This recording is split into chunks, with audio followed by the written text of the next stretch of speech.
Nation is the deal, man. Once again, it's your guy Panama Fargo back to you live with another episode of the Raider Rundown.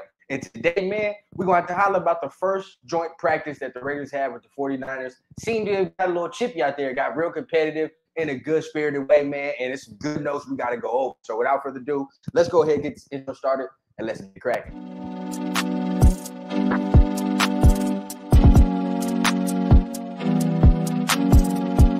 As a young guy, I had a dream that someday I would build the finest organization in professional sports.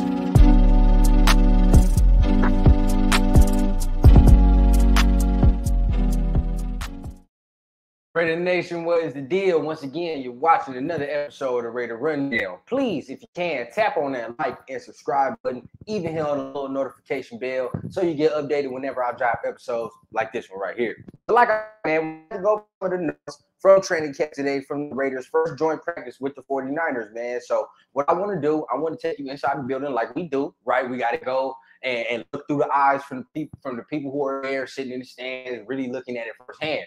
But from everything we've heard, right, it got really intense. It got real chippy. And at the end of the day, the Raiders started off slow. Okay, they started the practice off slow, but really started to pick up steam as the practice started going. And especially on 11-11s, we saw the Raiders offense really start to thrive and the Raiders offense really start to get going. Defense as well. So, you know, like we do, let's go ahead. Let me share my screen with y'all. And let's go ahead and look at some of the tweets from the people who were there at camp. Let's go ahead and start off with this first one right here by Jesse Merritt. Okay. Chandler Jones and Nesta J. Silvera wreaked havoc in one-on-ones versus the 49ers offensive line. Good back and forth battle between Max Crosby and Trent Williams, too. Now, let's talk about Nesta J. Silvera. With all the talk about the Raiders' interior defensive line, we were worried Byron Young wasn't really practicing. Right, and we'll talk about him a little later. Tyree Wilson wasn't really practicing. Neil Farrell wasn't practicing. So look at the Raiders interior line. You're like, okay, who's going to step up? We're kind of worried about that. It seems as though Nesta J. Silvera has been making a name for himself, and this is the 7th round pick that the Raiders got and drafted this year. Max Crosby, even in his presser, said couple things about Nesta J. Silvera, right? He said that he's a dog. Ever since he came in, he's wanted to work with him. He's wanted to go ahead and, you know, put him under his wing, and he sees that fiery competitor in him, right? So at the end of the day, this is the thing that I am very, very excited to hear. From a 7th round pick, no less, if they can get a lot of production, right? If they can get just at least some type of interior push this year from this kid right here, imagine what the Raiders defense is going to be in years to come, right? Because he's already showing flashes of being able to generate pressure, being able to generate some type of consistency in there, right? So if he's able to do that now, imagine what he's going to be like in a couple more years with more development. So boom, we see Chandler Jones back into his rhythm. Like we said in multiple other videos, right? You saw how he was ending the year off last year. We saw that the rhythm was coming for him. We saw that now, instead of just getting back there, not getting his hands on the court, he's starting to get a little more pressure and starting to get to the quarterback right towards the end of the year.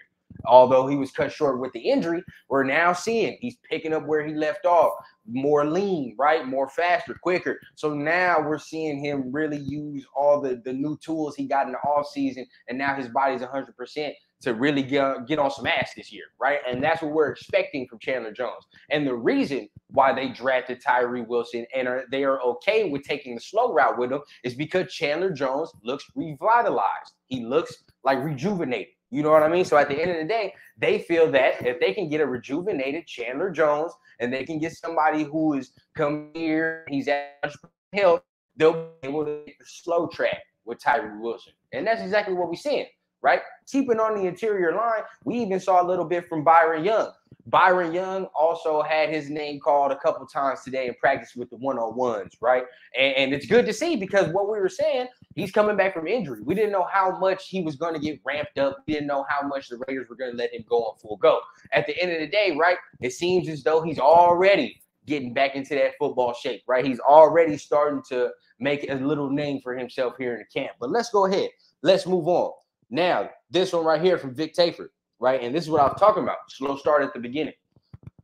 Slow start for Jimmy. 1 for 4. Nice explosion from White on run. On other field, Raiders D-line still faring well. Good push from Jordan Willis. Now, this is the thing. Raiders offense takes a little minute to get going in this practice. Now, is that going to be for the season? We'll see. But at the end of the day, they take a little minute to get going. But I want to take a little piece from that, and let's talk about Zamir White. We heard good things today from Zamir White, right? We didn't hear too much things, like nothing too crazy. But at the end of the day, he has some pretty nice runs. From everything that we're hearing outside the building, he has some pretty nice runs, physical like he is, right? Of course, he's not Josh Jacobs, but at the end of the day, nobody's Josh Jacobs, and he just has to be Zamir White. And at the end of the day, if he's performing to his highest capability, we're still going to be seeing a very good running game, right, coming in. Now, the whole thing is, what is the Raiders' offensive line going to be looking like? And this is what I was really excited to see, along with the corners as well. But I'm excited to see the O-line because at the end of the day, this is one of the best D-lines in the entire NFL. So at the end of the day, you want to see what they can do from a day-to-day basis with this defensive line. Because if you can fare well against the best, arguably the best defensive line in the NFL, then at the end of the day, you'll be able to compete with anybody. So speaking of that, let's move on to this next tweet right here from Eddie Pascal. Really nice back-to-back Dylan Parham reps, the young anchor, okay? Because we know what Colton Miller's going to do, right? And we needed to know that Dylan Parham was going to stack another good season on top of his rookie season. And so far, seems like he's doing that, right? And now will that translate into the season? Let's hope so. But we can see from his body, we can see from the work he's put in. We can hear from the coaches and the players that have talked about Dylan Parham. He looks to be on track to be an all-pro, right? And that's exactly the type of thing we need. I mean, if you could tell me, what was he, a third-round pick last year? Ziegler found us an all-pro in the third round at guard. That's good for me, right? That's what I want to see. Didn't hear too many things about Thayer Munford. Didn't hear too many things about Jermaine Illuminor, right? But a person that we did hear about, and I'm going to go ahead and skip a couple tweets and we'll come back to it, right? Person that I did hear about from Vic Tafur right here was Greg Van Roten. And we touched a little about Greg Van Roten on this channel, right? We talked about how he is in the mix to start for that right guard spot. And at the end of the day, I thought it was going to be Netane Moody, but now it's looking like that Greg Van Roten is coming out here and he's making a nice little name for himself. Okay, so when we look at Vic Tafur right here, right, we're going to see, here we go, Van Roten, a bully. Gotta love it. Just hit 49er D-line number 69 with a throat shot. Now, okay, do I condone him throwing a jab at a motherfucker's Adam's apple? No, I do not. But at the end of the day, hey, I need some of that fuck you attitude. We was a little too soft. We was a little, I mean, you know, we was a little too feline last year, you know, and if you don't know what that means, translate that. But at the end of the day, right, we got pushed around a couple times last year.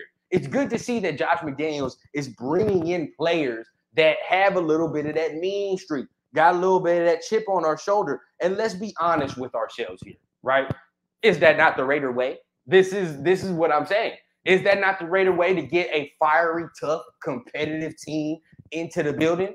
And if that's the case, we're seeing it, right? They're competing with the 49ers. They're getting chippy. And that's exactly what the fuck we want to see. Now, let's move on to some more. Levi Edwards. This is for all the long ball fans out there. Sexy play alert. Devontae Adams was able to split two 49er defenders for a touchdown a few minutes ago. Now, check this out.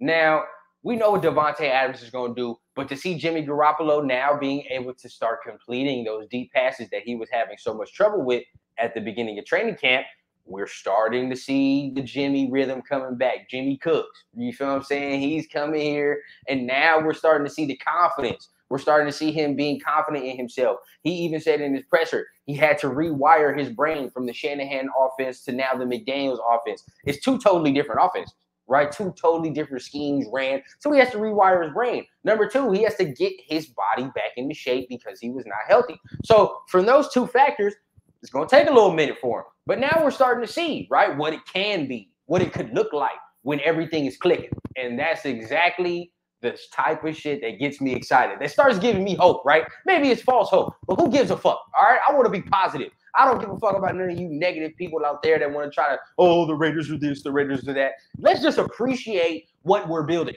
okay? How about that? Instead of just trying to be negative on every move and, like, be miserable, I'm not going to join you motherfuckers. I'm going to be positive, And I'm going to say whatever we see coming out, the glass is still half full regardless of whatever the fuck happens. You know what I mean? Because one day this team will be great. And I believe that. So at the end of the day, we have to sit there and we have to exude the positivity. And that's what I'm going to do. And I hope y'all do on this channel as well. Let's go ahead. Let's move on, right? We already talked about Nesta J. Silvera, but here is Levi Edwards again coming on with Nesta has been having a hell of a camp for my eyes. Very interesting. You feel what I'm saying? These are many, many beat reporters saying the same thing. There's players like Max Crosby saying the same thing. So let's watch. Hopefully he plays in this preseason game. Not hopefully. He probably most likely will play in this preseason game coming up on Sunday. Let's watch him. Let's see what he looks like. Let's see what type of pressure he's able to generate up the middle, right? And let's see, right, if he has an impact in this preseason game. But let's go ahead. Let's move on. Tashawn Reed. Jimmy Garoppolo capped off an 11-on-11 drive with a touchdown pass to Austin Hooper in the back of the end zone. They were going against the 49ers first-team defense. Now, what did we say on this channel? We wanted to see how Jimmy operates against his old teammates, against that vaunted 49ers defense. How is this offense going to get on rhythm with all the playmakers that he has? Boom, 11-on-11, a drive right down the field on that ass. You know what I mean? And that's what we want to see. And when this Josh McDaniels system is working at its peak, what do we see? A nice methodical drive down the field. And that is when the Josh McDaniels system, you know, is clicking on all cylinders. When they're methodically moving down the field, and it's like, shit, we can't stop these motherfuckers, regardless of what we throw at them. We're seeing it from Jimmy. He's starting to execute the offense. Look at Austin Hooper getting involved. And this is why you sign guys like Austin Hooper. This is why you have guys like Jesper Horsted. Although Michael Mayer was still not there today, okay, still dealing with nicks, bruises. I'm kind of disappointed because I definitely want to see him against this 49er defense, against the Fred Warners and all the other kind of guys they have over there, you know. But at the end of the day, you know, to still have Austin Hooper as that type of depth is just, that's tremendous, because now you're seeing he can still make plays. He still has his athletic powers, and just said is a very good receiver too. So now you see the depth factor coming into it. Okay, so boom, we go from Tashawn Reed to Vinny Bonsignore. It's getting redundant at this point, but another good day from the Raiders defense in terms of knocking balls down, making plays on the back end, the secondary.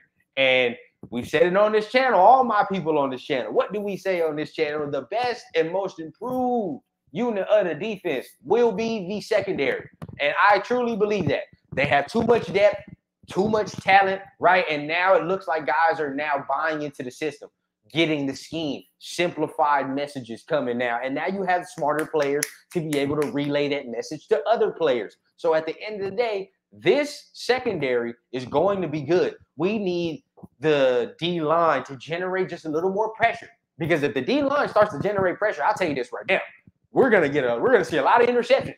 If not interceptions, we're gonna see a lot of pass breakups. If this D-line can get in the face of opposing quarterbacks, right, and even just get your hands on, get your hands up, make them nervous. If they can do that, we're gonna see the secondary make a lot of plays on the football this year, and I'm very confident in saying that. So I mean, you just got the dogs back there, you got the fiery competitors back there, and I mean, I for one am very excited to see the depth that we have on Sunday. I mean, I expect Jacorian Bennett to play. I expect Sam Webb and Meek Robertson maybe.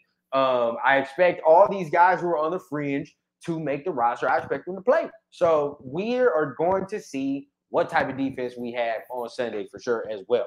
Now, let's go ahead and talk about the last tweet right here.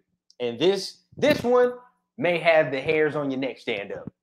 Aiden O'Connell went 5 for 7 during 11-on-11 team period versus the 49ers. Now, keep this in mind. Okay, this is not against the 49ers first team defense. So keep that in mind. But to look at the numbers, completion to Christian Wilkerson, completion to Jesper Horsted, completion to DeAndre Carter, completion to Sincere McCormick 2 times, right? 5 for 7, 11-on-11. Now, this is the things that we were thinking about when we got Aiden O'Connell, when everybody was saying, what's his positives, right? What can he do?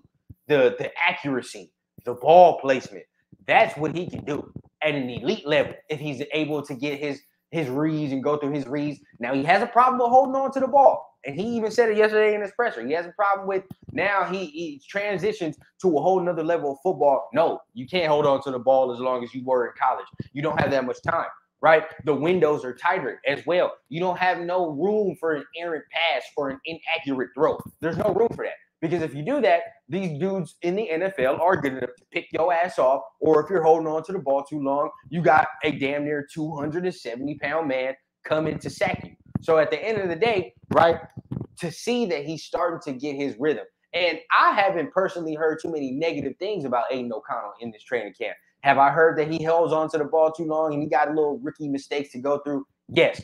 But key word, what did I say? Rookie. He is still a rookie. And from a guy, okay, who is not a first-round pick, from a guy who is a fourth-round quarterback, what can you expect from him in his first year? We're not sitting here expecting him to be otherworldly.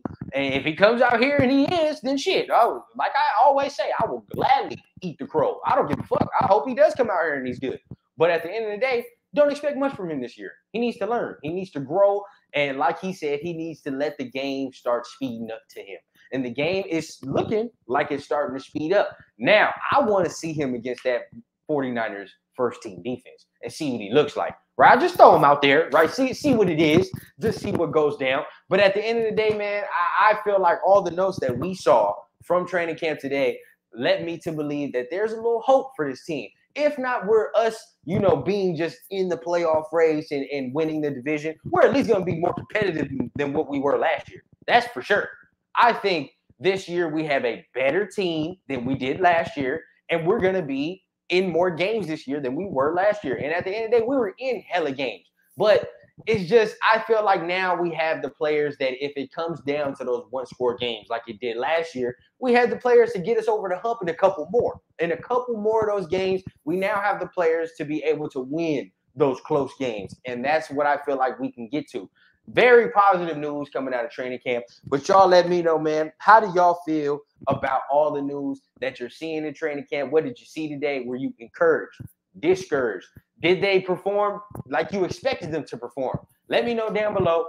Let's holler about it, man. Remember, keep hitting that like, keep hitting that subscribe button. And I'm going live tonight with the Mark Johnson from Take Don't Lie on YouTube tonight at 10 o'clock Eastern, 7 o'clock Pacific time. Make sure y'all don't miss the live, man. It's going to be a very good conversation. We're going to be touching back on training camp, man. And we're going to be touching on some of the things that he thinks about Jimmy Garoppolo and this offense when the season comes. So make sure you tune into the live tonight. Make sure you hit all the buttons, man. And remember, I always keep it authentic from the class to the ground on the Raider Rundown.